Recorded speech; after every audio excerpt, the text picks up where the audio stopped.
Hey, this is Carlos with MTS Landscape at a new project. Let's get into it. Right now we're starting the retaining wall process. That's gotta be the first one. After that, where we're standing right now, we're gonna have concrete, some solid sprinklers over to the backside. So first thing we're doing here is we had to push back the hillside just so we get additional space. Had to relocate the sprinklers further back because there was only one and that would have been in front of the wall. Right now we're just setting the footing and wet setting the first course. After that, we're gonna raise it all up and it's gonna be the same white stucco as the house, so that way everything's matching. Once all that's done, we'll do the final details, which will be the grass on this side. Once we get the wall up, we're gonna have to concrete the inside of the wall to give it some strength. While we do that, that's where we're gonna get this concrete in and the steps coming out to the front yard.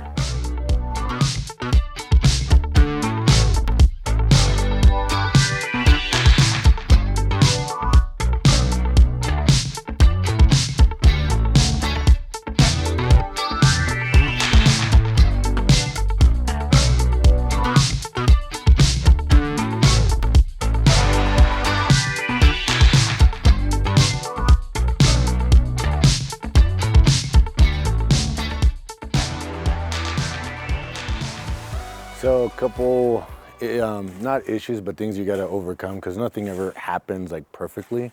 This is something that you gotta talk to your customer about and make sure that everyone's on the same page. So when we started this project, we were trying to build a wall this far out. And without permits, you can actually run 36 inches for the wall. So we decided to maximize and get more space in the backyard, which does mean ripping out into the hillside, and that's why you have a big pile of dirt. So one thing that we need to do is find areas where we can save the customer money, be able to still get the job done under budget and on time. So what we're doing here is we're backfilling it. So we're keeping it on site for now.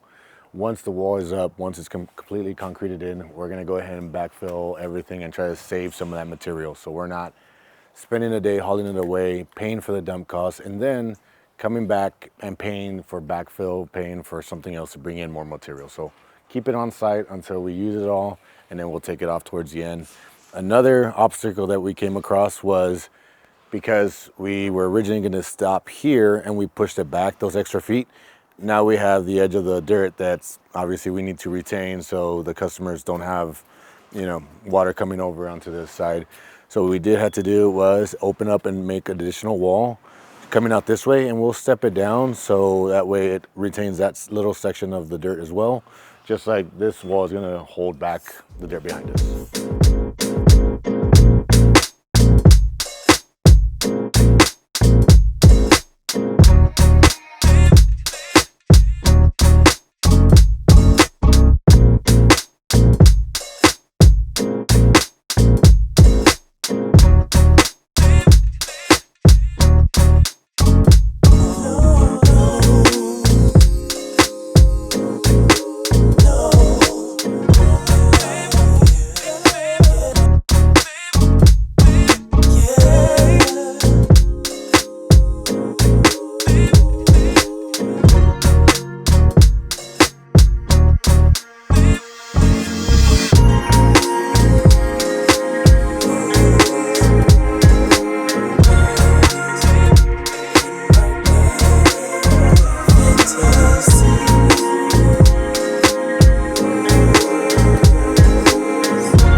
Walk you through some of the stuff we did. Up front, this was still all dirt, so we did go ahead and get a new walkway to the backyard. Now over here, we did do the pavers, large 3x3 with an inlay of desert gold gravel with a 11-inch spacing, and that's about the right size for your steps. I'm a little taller, so I can kind of go a little more, but back here, when you first buy a house, they comes with like a tiny little like 4x3 slab right outside the door. and we ended up doing this huge concrete patio across the front. The backside had a slope, so what we ended up doing was cutting it in a total of 6 feet and then building that retaining wall.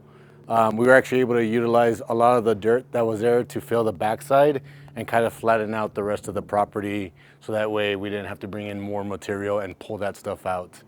On this other side, we ended up doing top rescue and sprinklers. So the sprinklers that originally was on here was just for the hillside. We did put 2 additional sprinklers for the grass area, just because it is a big space. It's 1,200 square feet of top rescue. So we split that into 2 valves, and we relocated them behind the wall so they're not taking up any of the space in the actual grass area. Back over here, we wrapped it around with the same 3x3 large concrete pavers with the same inlay of the desert gold, and brought it over all the way across the side. Other than that, the stuff that you don't see, which is usually the most important, was relocating and removing some of these drains. So we ended up moving some of these drains over, kept the natural slope towards the wall where the water's gonna come out through the front. And in the concrete, we actually created a V shape in the concrete just to be able to get the additional drains, and then obviously all the underground piping for the sprinklers.